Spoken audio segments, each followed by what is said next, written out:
an itinerant preacher. വെറും 3 വർഷം കൊണ്ടാണ് നിത്യമായ ഒരു പ്രസംഗകനായി യേശു മാറുവാനിടയായത്. He never went to a college. മറ്റ് ഒരു കോളേജുകളിൽ പഠനത്തിന് വേണ്ടി താൻ പോയിട്ടില്ല. He never went to a seminary. ഒരു സെമിനാരിയിലും തന്നെ പഠനത്തിന് വേണ്ടി പോയിട്ടില്ല. He never wrote a book. ഒരു പുസ്തകം താൻ രചിച്ചില്ല. He never held a public office.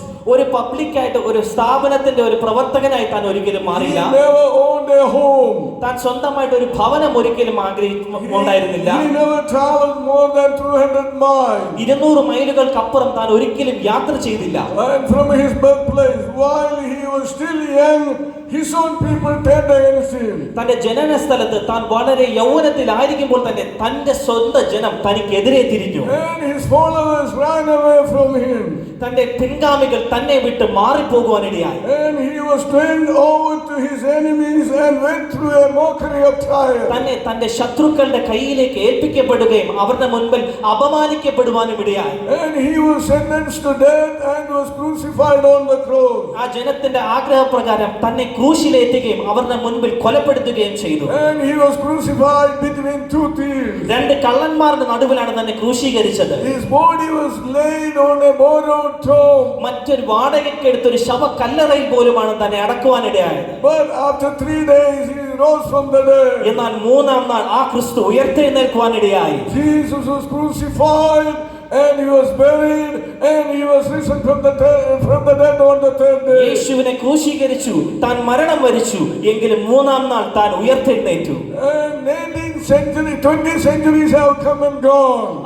അതിനുശേഷം ഏകദേശം 20ഓളം കാലഘട്ടങ്ങൾ, നൂറ്റാണ്ടുകൾ മാറുവാനിടയായി. And today Jesus is the central figure of human race. എന്നാൽ ഇന്നും നമ്മുടെ മനുഷ്യകുലത്തിന്റെ പ്രധാന സ്ഥാനം വഹിക്കുന്ന ഒരു പുരുഷൻ യേശുക്രിസ്തു തന്നെയാണ്. And his birth divided the history of the world into two. കാലഘട്ടങ്ങളെ രണ്ടായി വിഭാഗിച്ചുകൊണ്ട് അതിന്റെ നടുവിൽ നിൽക്കുന്ന ചരിത്രപുത്രനാണ് യേശുക്രിസ്തു. And we know about BC and AD.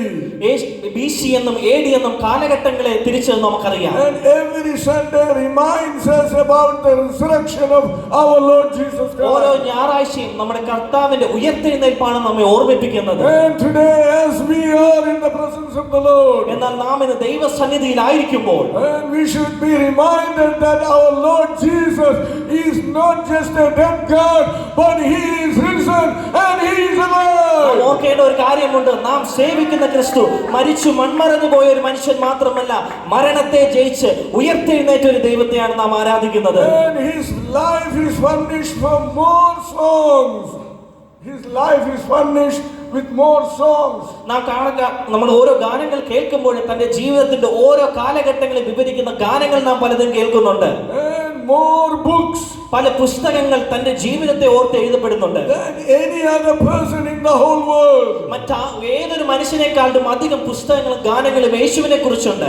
And thousands of colleges and seminaries are established in the name of Jesus Christ. ആയിരക്കണക്കിന് കോളേജുകളും സെമിനാരികളും ഈ യേശുവിന്റെ നാമത്തിൽ സ്ഥാപിക്കപ്പെടുവാനിടയായി. Hospitals, orphanages, institutions. ഹോസ്പിറ്റലുകളും ഓർഫനേജുകളും മറ്റുള്ള മാനുഷിക സഹായങ്ങൾ നൽകുന്ന ഇൻസ്റ്റിറ്റ്യൂഷൻസും പ്രവർത്തിക്കുന്നത് ഈ യേശുവിന്റെ നാമത്തിലാണ്. And it is all established in order to the Lord Jesus Christ. ഇതെല്ലാം സ്ഥാപിക്കപ്പെടുവാനിടയത് ആ യേശുവിന്റെ നാമം മഹത്വീകരിക്കപ്പെടുവാനാണ്. Even Kerala Theological Seminary is established to honor our Lord Jesus ഈ Christ. കേരള തിയോളജിക്കൽ സെമിനാരി എന്ന ഈ സ്ഥാപനം പോലും സ്ഥാപിക്കപ്പെട്ടത് ആ യേശുവിന്റെ നാമത്തെ മഹത്വപ്പെടുത്തുവാൻ വേണ്ടിയാണ്. Follow the teachings of our Lord. അതുകൊണ്ട് നമുക്ക് നമ്മുടെ കർത്താവിന്റെ ഉപദേശങ്ങളെ സ്വീകരിക്കാം. And to obey the great commission of our Lord. നമ്മുടെ കർത്താവ് നമുക്ക് നൽകിയ ഏറ്റവും വലിയ ഉത്തരവാദിത്തത്തെ അനുസരിക്കാൻ വേണ്ടി കൂടിയാണ്. To go into all the world and preach the gospel to all creatures. ലോകത്തിന്റെ അറ്റത്തോളം എത്തി ഈ സുവിശേഷത്തെ മറ്റുള്ളവരിലേക്ക് അറിയിക്കുവാൻ വേണ്ടിയാണ്. To make disciples of all nations. എല്ലാ രാജ്യങ്ങളിൽ നിന്നും യേശുവിന് വേണ്ടി ശിഷ്യന്മാരെ ഒരുക്കുവാൻ വേണ്ടിയാണ്. Because our Lord Jesus is alive.